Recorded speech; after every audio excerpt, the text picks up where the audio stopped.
अहिले तपाईँको इन्टरनेसनल एयरपोर्टमा जाउँदा त्यहाँ हामीलाई अवसर दिन सकेको हो कि होइन रहेछ।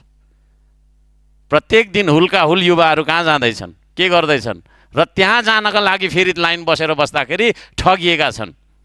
ती ठगहरूलाई कारबाही गर्नका लागि चाहिँ सरकारले केले रोकेको छ त्यो भनिदिनु पर्यो।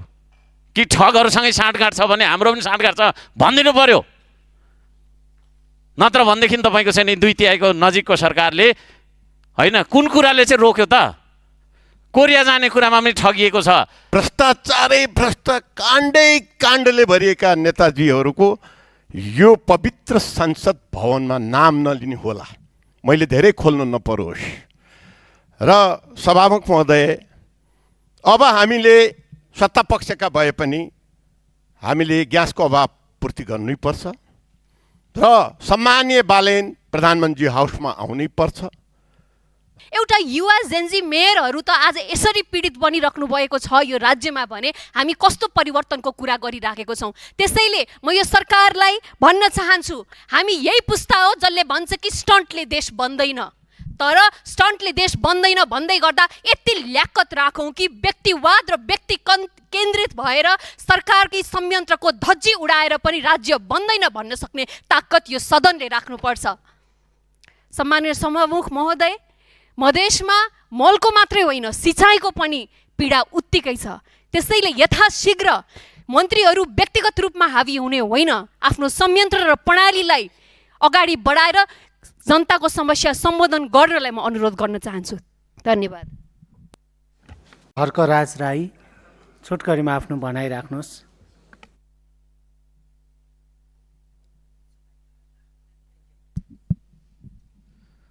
सम्माननीय सभामुख महोदय, यो हामी देश त देशमै छौँ तर कस्तो देशमा छौँ भन्ने प्रश्न को उत्तर खोजिरहेका छौँ जस्तो लाग्छ मलाई चाहिँ। अब यो यस्तो देश हाम्रो भयो जुन देशको प्रधानमन्त्री स्वयंले हामीले छिमेकी मुलुकको सीमा मिच्या छौँ भनेर भन्नुपर्ने, त्यस्तो देश जुन देशमा सुरक्षा छैन, न्याय छैन, सेवा सुविधा र अवसर छैन। राज्यले सबैभन्दा पहिला दिनुपर्ने सुरक्षा हो। सुरक्षित छैन नागरिक। आज हामी सांसदहरू पनि सुरक्षित छैनौँ, कोही पनि सुरक्षित छैन। No one is safe in Nepal.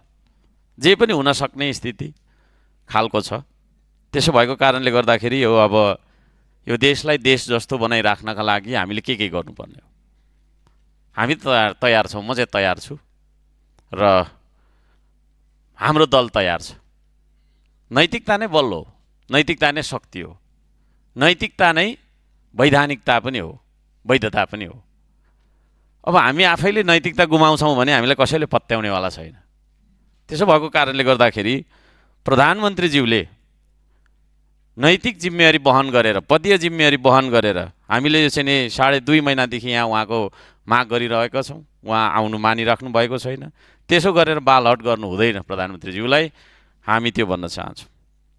अब सुरक्षाको कुरा गर्दाखेरि अहिले के छ स्थिति? कहिले धर्मको नाममा, कहिले के को नाममा, कहिले के को नाममा झगडा भइरहेको होइन, आगजनी भइरहेको, तोडफोड भइरहेको, धम्की आइरहेको, तेरो घर जलाइदिन्छु पख्तलाई है, म यस्तो गरिदिन्छु भेट्ने बित्तिकै भनिरहेको। त्यस्ता मान्छेहरूलाई हामीले रिपोर्ट गर्दाखेरि तपाईँको चाहिँ कारबाही नभइरहेको स्थिति, कहीँ कतैबाट कहीँ कतै हामी चाहिँ के अरे यात्रा गर्दै जाँदाखेरि असुरक्षित महसुस गर्नुपर्ने स्थिति, त्यो खालको स्थिति तपाईँको चाहिँ के अरे अझै पनि तराईमा मधेसमा स्टिल छ। मैले 2 चोटि भनिसकेको कुरा छ, फेरि पनि भनिरहेको छु। त्यो स्थितिलाई सरकारले सुरक्षित स्थितिमा परिणत गर्न सकोस्, गर्नुपर्छ भन्ने माग गर्न चाहन्छु। न्यायको कुरा गर्दाखेरि न्याय पनि छैन यो देशमा होइन। उदाहरणका लागि त्यही माइती घर जाँदा हुन्छ, कति महिनादेखि त्यहाँनिर कोही मान्छे बसेर डेढामा होइन त्यो उसमा पालमा तपाईँको चाहिँ घाममा बसिरहेको छ। ती माइती घरमा बसेका मान्छेहरूलाई भेट्न चाहिँ नै सम्बन्धित निकाय, सम्बन्धित मन्त्रालयका मन्त्रीहरू जानुभयो? प्रश्न गर्न चाहन्छु। जानुहोस् तपाईँहरू त्यहाँ मन्त्रालयमा, तपाईँको चाहिँ एसीको तपाईँको हावा खाँदै बसेर देश भेट्न सकिँदैन। देश भेट्नका लागि खोलाखोलीमा जानु पर्यो, खेतमा जानु पर्यो, कारखानामा जानु पर्यो, होइन? आन्दोलन गरिरहेका नागरिकहरूको तपाईँको चाहिँ त्यो सडकमा गएर बुझ्नु पर्यो उहाँहरूको के हो आवाज, यो भन्न चाहन्छु। अब सेवा सुविधाको कुरा गर्दाखेरि, होइन, सुरक्षा छैन, न्याय पनि छैन, सेवा सुविधाको कुरा गर्दाखेरि ग्यासकै कुरा गरौँ न। यहाँ हामी यसरी बसिरहनु भन्दा ग्यासको लाइनमा गएर तपाईँको चाहिँ के अरे त्यो घाममा उभिन म चाहिँ त्यो अर्थपूर्ण हुन्छ जस्तो मलाई लाग्छ। So we should feel the pain of the people. जनताको पीडा हामीलाई महसुस हुनु पर्यो नि। यहाँ एसी भएको छैन, कोठामा बसिन्छ, एसी भएकै गाडीमा आएको होला, होइन, घर गइन्छ एसी नै छ, तर त्यो सडकमा तातो घाममा तपाईँको छैन के अरे, होइन, ग्यासको लाइनमा चाहिँ दिनभरि बस्ने नागरिकहरूको पीडा कहिले हामीले बुझ्ने? अहिलेको सरकारलाई ठुलो आशा गरेर चाहिँ नेपाली जनताले भोट दिनुभयो, तर परिवर्तन आएन, झन् विकराल भयो। यो सबै कुराको जरा प्रधानमन्त्रीको लापरवाही, प्रधानमन्त्रीको गैरजिम्मेवारी, प्रधानमन्त्रीले चाहिँ समन्वय गर्न नजानेर मन्त्रीहरूलाई पनि कन्फिडेन्समा लिएर हिँड्नु भएको छैन जस्तो मलाई लाग्छ। त्यहाँभित्र पनि टसल देख्छु। कहिले चाहिँ यही सदनबाट चाहिँ हामीले नगरौँ है भन्दा भन्दै ताली बजाएर चाहिँ पास भएको बजेटहरू चाहिँ त्यो फेरि स्टेटसबाट चाहिँ कता के गर्ने भन्ने कुराहरू सुन्छु। त्यस्तो केटाकेटीपनले देश चल्दैन, त्यो भन्न चाहन्छु। अवसरको कुरा गर्ने हो भने देशमा अवसर छैन, सुरक्षा छैन, न्याय छैन, सेवा सुविधा पनि छैन। अवसरको कुरा गर्ने हो भने अहिले तपाईँको इन्टरनेसनल एयरपोर्टमा जाउँदा त्यहाँ हामीलाई अवसर दिन सकेको हो कि होइन रहेछ। प्रत्येक दिन हुल्का हुल युवाहरू कहाँ जाँदैछन्, के गर्दैछन्, र त्यहाँ जानका लागि फेरि लाइन बसेर बस्दाखेरि ठगिएका छन्। ती ठगहरूलाई कारवाही गर्नका लागि चाहिँ सरकारले केले रोकेको छ त्यो भनिदिनु पर्यो। कि ठगहरूसँगै साँठगाँठ छ भने हाम्रो पनि साँठगाँठ छ भनिदिनु पर्यो।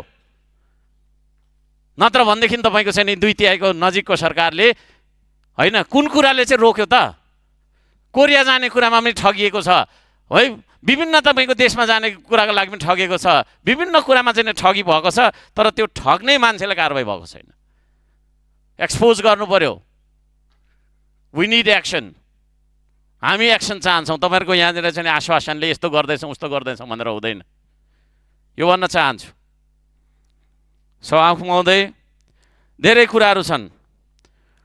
अब भर्खरै तपाईँको छैन के अरे देशमा थुप्रै मस्जिदहरूमा आगो लगाइयो, मदरसाहरूमा आगो लगाइयो, गुम्बाहरू भत्काइन्छन्, कहिले कहिले मन्दिरहरू भत्किन्छन् यो देशमा, कहिले माङहिमहरू तोडिन्छन्।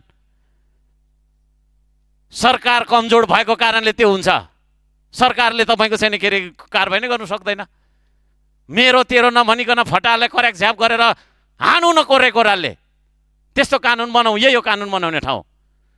यसो लाने अनि मायाले छानबिन गर्ने, सोधपुछ गर्ने, अनि तपाईँको चाहिँ के अरे सेटिङमा निस्केर हुन्छ यो देशमा अपराधीहरू? हुँदैन। त्यसले गर्दाखेरि यो व्यथितिको समूल नष्ट गर्नुपर्छ, समूल अन्त्य गर्नुपर्छ भन्ने माग राख्न चाहन्छु।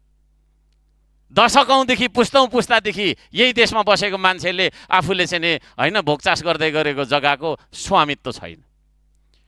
अहिले तपाईँको चाहिँ के अरे, होइन, भूमि सुधार व्यवस्था मन्त्रीज्यूले भन्दै हुनुहुन्छ स्थानीय तहले गर्न दिएन। स्थानीय तह त प्रदेशको तपाईँको मातहतको कानुनमा चल्छ, प्रदेश सङ्घको मातहतको कानुनमा चल्छ। सङ्घको मन्त्री हो तपाईँ दिनुहोस् न तपाईँको चाहिँ के अरे धनी पूर्जा। कसले तपाईँलाई रोक्छ? स्थानीय तह कुन चाहिँले रोक्छ? हामी छौँ तपाईँलाई सहयोग गर्ने। सुकुम्बासीले धनी पूर्जा पाएन, धनी पूर्जा दिने भन्ने कुरामा नाटक गरेको छ, गीत गाएको छ, बसेको छ, है। दिनुहोस्, भक्काभक दिनुहोस्, हामी पनि छौँ ल, है। कसले रोक्दो रहेछ? यहाँ कङ्ग्रेसले रोक्छ कि एमाले रोक्छ कि नेकपाले रोक्छ कि राप्रपाले रोक्छ? हामी चाहिँ रोक्दैनौँ। दिनुहोस् भटाभट। केले रोकिरहेको छ? 100 वर्षदेखि धनी पूर्जा पर्खेर बसिरहेको छ। नागरिकता मात्रै तपाईँको धारण गरेर नेपाली भइन्छ? खोइ त नि तपाईँको चाहिँ के अरे हामीलाई दिएको अधिकारहरू खोइ कसले दिनुपर्ने हो त्यो अधिकार?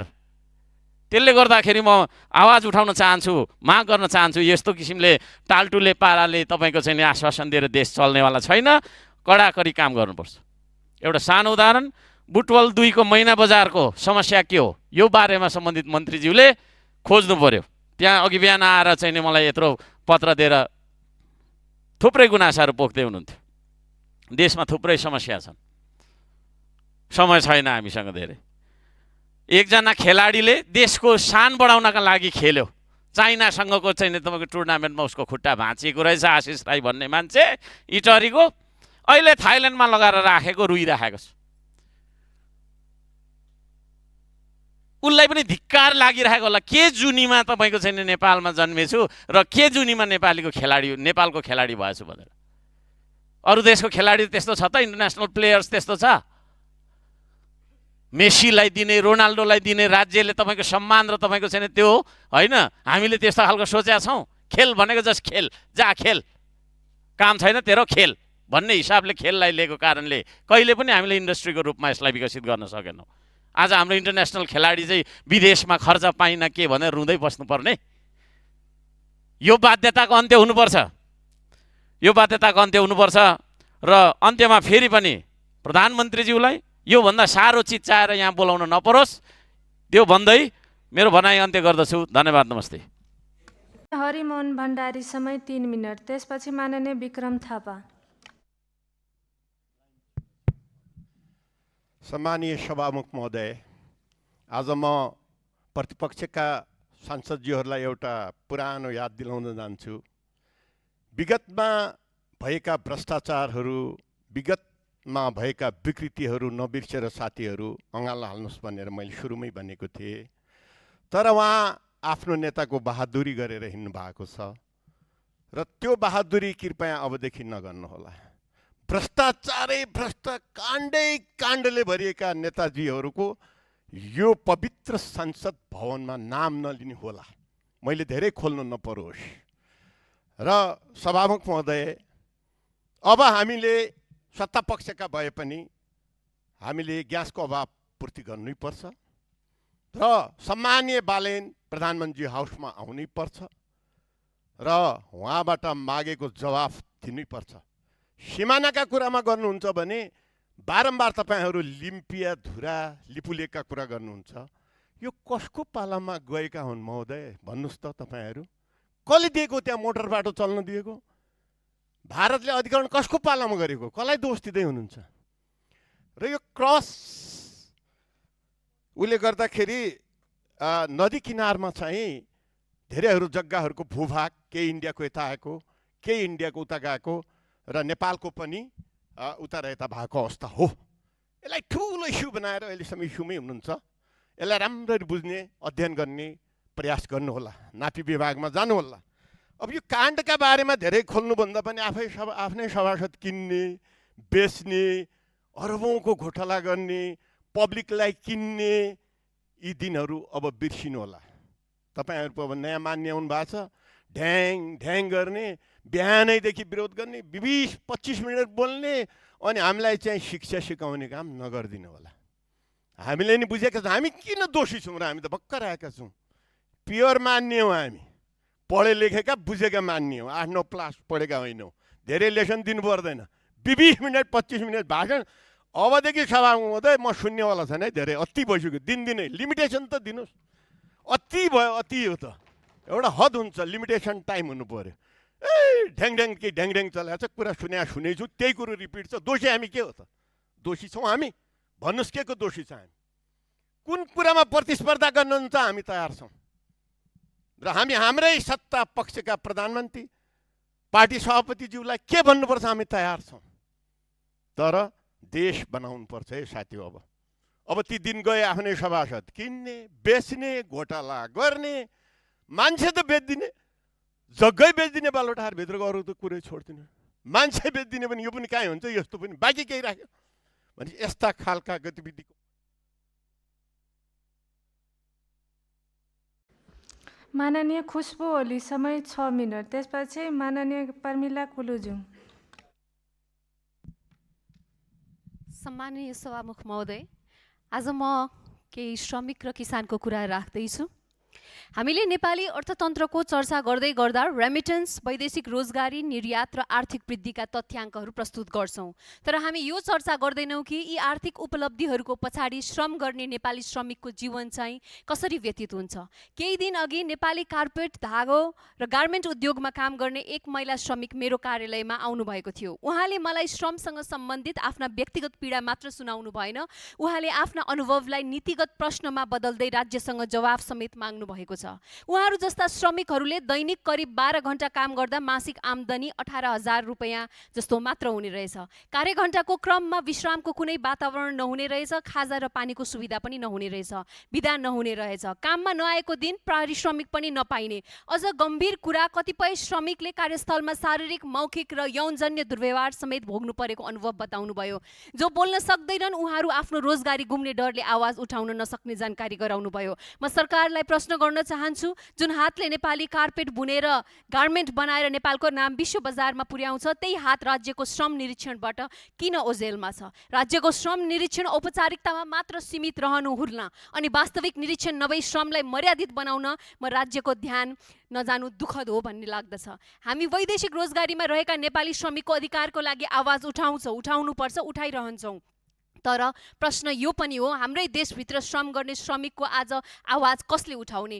कार्पेट र धागो उद्योग मात्रै होइन, निर्माण लगायत अनौपचारिक क्षेत्रमा काम गर्ने लाखौँ श्रमिकहरू लामो समयसम्म काम गर्नुपर्ने, न्यून पारिश्रमिक, असुरक्षित कार्यस्थल र स्वास्थ्य जोखिमसँग जुधिरहेका छन्। त्यसैले श्रम मन्त्रालय र सरकारसँग आग्रह गर्न चाहन्छु, श्रम निरीक्षण नियमित, स्वतन्त्र र परिणाममुखी बनाउन पहल गर्नुहोस्। न्यूनतम पारिश्रमिक, कामको समय, विश्राम र बिदाको कानुनी व्यवस्था कडाइका साथ लागू गर्न पहल गर्नुहोस्। महिला श्रमिकका लागि सुरक्षित कार्यस्थल र यौनजन्य दुर्व्यवहार विरुद्ध शून्य सहनशीलताको व्यवस्था सुनिश्चित गर्नुहोस्। अनौपचारिक क्षेत्रका श्रमिकलाई सामाजिक सुरक्षा, स्वास्थ्य तथा दुर्घटना बिमाको दायरामा ल्याइयोस्। धुलो, धुवाँ र रसायनबाट हुने स्वास्थ्य जोखिम न्यूनीकरण तथा नियमित स्वास्थ्य परीक्षण सुनिश्चित गरियोस्। किनभने प्रश्न एउटै हो, नेपालको आर्थिक विकासको केन्द्रमा पुँजी मात्र रहने कि श्रमिक पनि रहने? हामीले सम्झनुपर्छ। श्रमिक सुरक्षित भए उद्योग बलियो हुन्छ, उद्योग बलियो भए अर्थतन्त्र बलियो हुन्छ र श्रमिकको सम्मान बिना समृद्ध नेपाल मात्र तथ्याङ्कमा सीमित हुन्छ। अब यसैसँगै म किसानको कुरा राख्न चाहन्छु। जेठ 28 गते राष्ट्रिय सभाको बैठकमा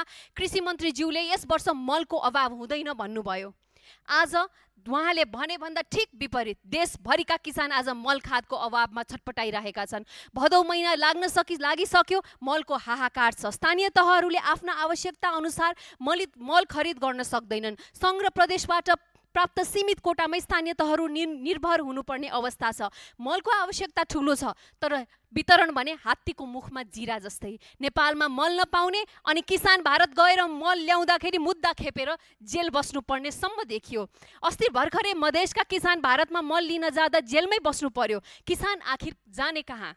सरकार भन्छ मलको अभाव होइन, वितरणमा समस्या भएको हो। तर सभामुख महोदय, यो त झन् गम्भीर प्रश्न हो। यदि मल छ तर किसानले पाउँदैन भने समस्या कहाँ छ? जिम्मेवार को हो? सरकारी तथ्याङ्क अनुसार गत आर्थिक वर्षमा 5,61,000 मेट्रिक टनभन्दा बढी मल आपूर्ति भयो र 74,000 मेट्रिक टनभन्दा बढी मौजदात रहेको दाबी छ। चालु आर्थिक वर्षमा पनि थप मल आपूर्ति भइरहेको सरकारको भनाइ छ। तर किसान खेतमा मल खोजिरहेका छन्, खेत चिरा परिरहेका छन्, रोइरहेका छन्। त्यसैले सरकारलाई मेरो प्रश्न छ, कुन जिल्लामा कति मल छ, कुन पालिकामा कति पठाइयो, कुन सहकारी वा डिलरले कति उठायो, किसानलाई कति बिक्री वितरण भयो, यी सबै तथ्याङ्क सार्वजनिक गर्न सरकारलाई के समस्या छ? गोदाममा मल भएर मात्र किसानको उत्पादन हुँदैन सभामुख महोदय। किसानको खेतमा समयमा मल पुगेपछि मात्र उत्पादन हुन्छ। भदौ महिना लागिसक्दा पनि किसानलाई मलको आश्वासन मात्र दिँदै हुनुहुन्छ कृषि मन्त्रीज्यू कि खेतमा धान काट्ने बेला मल वितरण गर्ने हो। अब म सोध्न चाहन्छु, सरकारको तथ्याङ्कमा मल छ भने किसानको खेतमा किन छैन? यसको स्पष्ट जवाब सरकारले दिनुपर्छ र म आग्रह मात्रै होइन, जवाफै माग्न चाहन्छु। मलको अभाव हो कि वितरणमा विकृति भएको हो? र यदि वितरणमै समस्या हो भने त्यसको जिम्मेवार को हो? हिजो मैले यही कृषि मन्त्रालय अगाडि नेपालको सबैभन्दा कान्छो मेयर सप्तरी छिन्नमस्ताका विद्यानन्द चौधरीलाई भेटेको थिएँ। उहाँ मलको कारणले गर्दा गाउँमा आन्दोलन भएर वडाहरूमा ताला लगाइएपछि कृषि मन्त्रालयका आउनुभएछ। मन्त्रीज्यूले मल पाउनुहुन्छ, तपाईँ जानुहोस्, हामी सल्ट ट्रेडिङलाई भनिदिन्छौँ भनेर भन्नुभएछ। तर उहाँले यति भनिसकेको 2 हप्ता भइसक्यो। 2 हप्ता भयो, त्यो मेयर दुर्घटनामा पनि पर्नुभयो। काठमाडौँमा मन्त्रालय धाको धाइ हुनुहुन्छ, तर आज उहाँको गाउँमा, उहाँको पालिकामा मल पुगेको छैन। एउटा युवा जेन्जी मेयरहरू त आज यसरी पीडित बनिराख्नु भएको छ यो राज्यमा भने हामी कस्तो परिवर्तनको कुरा गरिराखेको छौँ। त्यसैले म यो सरकारलाई भन्न चाहन्छु, हामी यही पुस्ता हो जसले भन्छ कि स्टन्टले देश बन्दैन। तर स्टन्टले देश बन्दैन भन्दै गर्दा यति ल्याक्कत राखौँ कि व्यक्तिवाद र व्यक्ति केन्द्रित भएर सरकारकी संयन्त्रको धज्जी उडाएर पनि राज्य बन्दैन भन्न सक्ने ताकत यो सदनले राख्नुपर्छ। सम्माननीय सभामुख महोदय, मधेसमा मलको मात्रै होइन सिँचाइको पनि पीडा उत्तिकै छ। त्यसैले यथाशीघ्र मन्त्रीहरू व्यक्तिगत रूपमा हावी हुने होइन, आफ्नो संयन्त्र र प्रणालीलाई अगाडि बढाएर जनताको समस्या सम्बोधन गर्नलाई म अनुरोध गर्न चाहन्छु। धन्यवाद। गोपाल शर्मा, छोटकरीमा आफ्नो भनाइ राख्नुहोस्। सम्माननीय सभामुख महोदय, हाम्रो एउटा भनाइ, चर्चित भनाइ छ, कुरा गर्यो कुरैको दुःख। हाम्रा प्रधानमन्त्रीज्यूलाई संसदले धेरैचोटि खोज्यो, उहाँको विवादित र गलत अभिव्यक्ति सच्याउनको लागि हामीले धेरै पटक भन्यौँ, तर उहाँले अहिलेसम्म संसदलाई त्यसको कुनै जवाब दिनुभएको छैन र संसदलाई टेर्नु भएको छैन। हामीले प्रधानमन्त्रीज्यूलाई पनि सम्माननीय सभामुखज्यूलाई पनि अनुरोध गरेका छौँ, प्रधानमन्त्रीज्यूलाई तपाईँले जुन ठाउँबाट गलत अभिव्यक्ति दिनुभयो त्यही स्थानबाट तपाईँले गलत अभिव्यक्ति सच्याउनुहोस् भनेका छौँ र सम्माननीय सभामुखज्यूलाई अनुरोध गरेका छौँ, सम्माननीय प्रधानमन्त्रीज्यूले गरेको गलत अभिव्यक्ति संसदको रेकर्डबाट हटाइयोस्। तर न प्रधानमन्त्रीज्यूले भन्नुभएको कुरा प्रधानमन्त्रीज्यूले सच्याउन चाहनुभएको छ, न सभामुखज्यूले रुलिङ गर्नुभएको छ।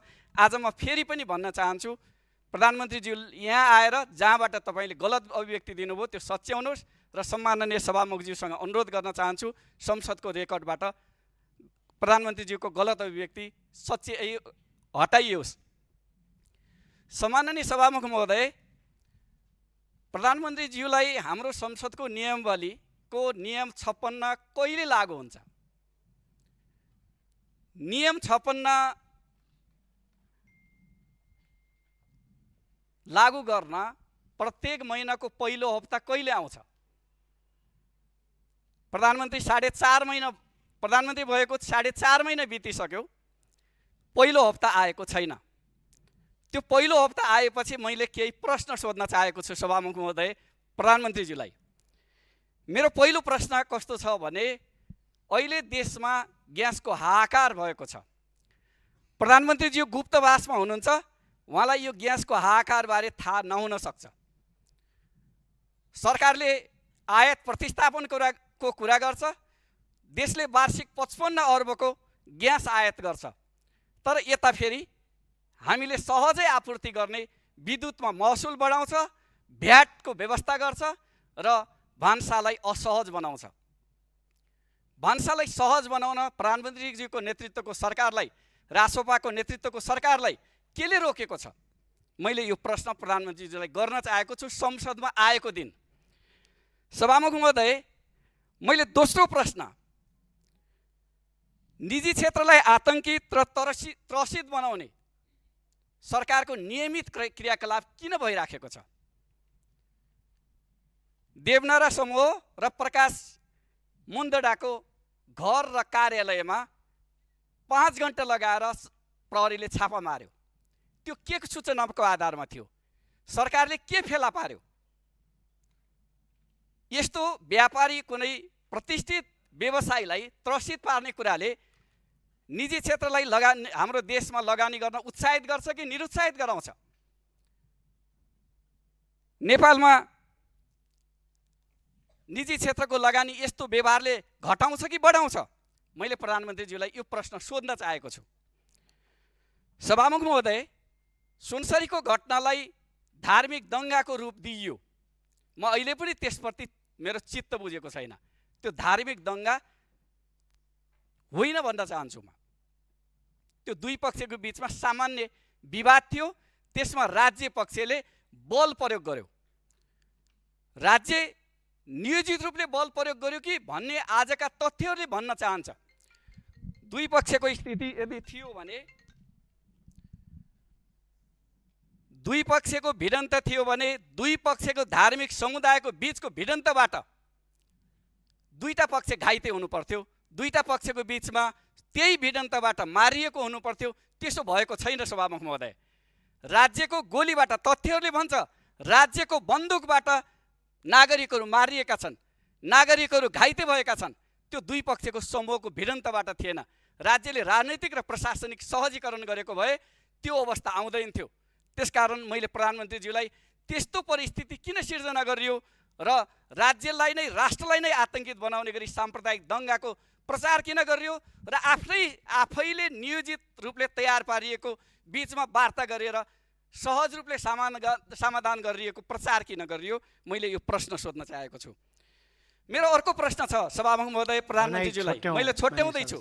मेरो अर्को प्रश्न छ, नेपाली सेनालाई परिचालन गर्ने हाम्रो संवैधानिक व्यवस्था छ, कानुनी व्यवस्था छ। नेपाली सेनालाई यति सस्तो रूपले, यति सहज रूपले के संवैधानिक व्यवस्थाको आधारमा, के कानुनी व्यवस्थाको आधारमा परिचालन गरिन्छ र सेनाको मर्यादालाई घटाइराखिएको छ भनेर म प्रधानमन्त्रीलाई सोध्न चाहेको छु। नेपाली सेना कहिले सुकुम्बासी बस्तीमा दौडिराखेको छ सभामुख महोदय, कहिले सुनसरीका सडकहरूमा बन्दुक बोकेर गस्ती गरिराखेको छ।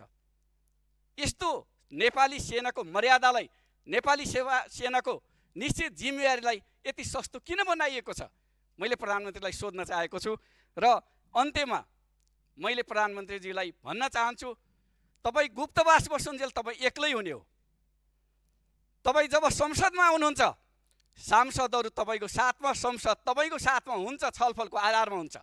तपाईँ सकारात्मक पहल लिँदा, सकारात्मक स्टेप लिँदा संसद तपाईँको पक्षमा हुन्छ। तपाईँले गलत प्रक्रिया चाल्दाखेरि तपाईँको विपक्षमा सिँगै संसद हुन्छ। गुप्तवासमा नबस्नुहोस्।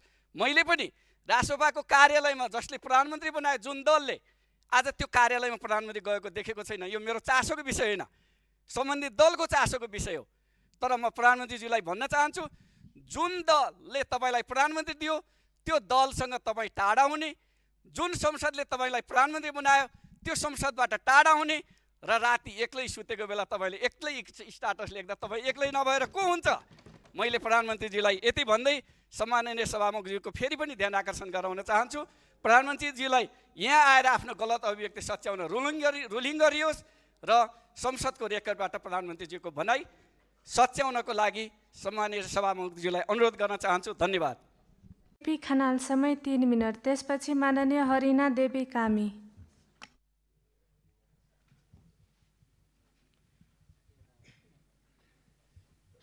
सम्माननीय सभामुख महोदय, आज म यस गरिमाई सदन समक्ष एउटा विषय केन्द्रित भएर बोल्न चाहन्छु र त्यो विषय काठमाडौँको सत्ता समीकरण होइन, कर्णालीको भोक र सुदूरपश्चिमको पीडा हो। एउटा तथ्याङ्क जसले धेरै कुरा बोल्छ। सभामुख महोदय, प्रदेश सरकार गठन भई सञ्चालन आएको 9 वर्ष पुरा नहुँदै 7 प्रदेशमा बढीमा 14 जना मुख्यमन्त्री हुनुपर्ने अवस्थामा 40 पटक भन्दा बढी मुख्यमन्त्री परिवर्तन भई 33 जना उक्त पदमा पुगिसक्नु भएको छ र यो अस्थिरता सबभन्दा निर्मम अभ्यास कहाँ भयो? जहाँ स्थिरता सबभन्दा बढी खाँचो थियो कर्णाली र सुदूरपश्चिममा। देशकै सबभन्दा विपन्न, सबैभन्दा दुर्गम, सबैभन्दा बढी राज्यको उपस्थिति खोजिरहेका यी दुई प्रदेशमा प्रदेश सरकार बनाउने र ढाल्ने खेलमा रोमाञ्चक ढङ्गले खेल खेलियो। जुन प्रदेशका जनता आज एक छाक खानाको ग्यारेन्टी चाहिएको थियो, त्यहीका नेतृत्वलाई कुर्सीको ग्यारेन्टी चाहिएको थियो। सभामुख महोदय, कर्णालीले के पायो? कर्णालीले हुम्लाकी एउटी आमा आज पनि सुत्केरी व्यथा लागेर स्ट्रेचरमा 2 दिनको बाटो बोकिरहेर अस्पताल पुग्दा बाटोमै प्राण त्याग्छिन्। जुम्लाको बालक आज पनि हिउँदमा एक जोर चप्पलको भरमा विद्यालय जान्छ। कालीकोट र मुगुको गोदाममा चामल पुग्दासम्म चाडपर्व सकिसकेको हुन्छ सभामुख महोदय। तर कर्णालीको राजधानी वीरनगरमा भने अर्कै व्यथा चल्छ। विश्वासको मत, फ्लोर क्लज, संसद किनबेचको आरोप, होटलमा सांसदको सुरक्षित बसाई, जनता चामल कुरेर बस्छन्, सांसदहरू समीकरण कुरेर बसिरहेका हुन्छन्। सभामुख महोदय, सुदूरपश्चिमले के पायो? सुदूरपश्चिमको कैलाली, डोटी, बजाङ, बाजुरा, अछामका युवाहरू आज पनि हरेक वर्ष मङ्सिर लागे भने लर्को लाएर भारततिर छर्छन्। कालापाहाड, नैनीताल, दिल्ली, बेङ्गलोर, मुम्बईका गल्लीहरूमा पसिना बेच्न। किनभने आफ्नै प्रदेशमा उनीहरूका लागि न त रोजगार बन्यो, न त उद्योग बन्यो, न त आशा नै। अपी र ब्यासका नागरिकले सडक कुरेको दशकौँ भयो, तर धनगढीमा भने सरकार फेरिरहे। जनताको जीविका फेर्न नसक्नेहरूले आफ्नो कुर्सी चाहिँ भरपुर फेरे। यो नियति कसले लिएको सौक महोदय? एउटा प्रश्न उठ्छ, यो खेलको मुख्य खेलाडी को हुन्? म कसैको नाम लिन्न, नाम लिइरहनु पनि पर्दैन, किनभने जनताले चिनिसकेका छन्। 3 दशकसम्म पालै पालो सिंहदरबार चलाउनु भएका, प्रजातन्त्र आफैले ल्याएको भनी ठेक्का लिनुभएका, अनि हरेक चुनावमा यसपालि मुहार फेरिन्छ भन्दै आउनुभएका ठुला भन्ने दलहरूलाई सोध्न मन लाग्छ, कर्णाली र सुदूरपश्चिमका ती 40 भन्दा बढी अधिकांश समीकरणको सूत्रधार तपाईँहरू होइन र सौक महोदय? यति मात्र होइन, सिंहदरबारमा गाउँ गाउँमा सिंहदरबार पुग्यो त भन्नुभयो, सिंहदरबार होइन, सिंहदरबारकै सत्ताको खेल गाउँमा पुग्यो। जनताको मुक्तिका लागि हतियार उठाएको इतिहास सुनाउनुहुन्छ। मुक्ति त केवल कुर्सीमा भयो, कर्णालीको भोकमा कहिल्यै भएन। सङ्गठन समानुपातिकको गीत गाउनुहुन्छ, विकास समानुपातिक भएन। मुख्यमन्त्री पद चाहिँ समानुपातिकै तरिकाले भागभण्डा गरेर चलाउनु भयो। 14 जना हटाउने कुर्सीमा 33 जना पुर्याउने पालोको यही हो समावेशिता सौक महोदय?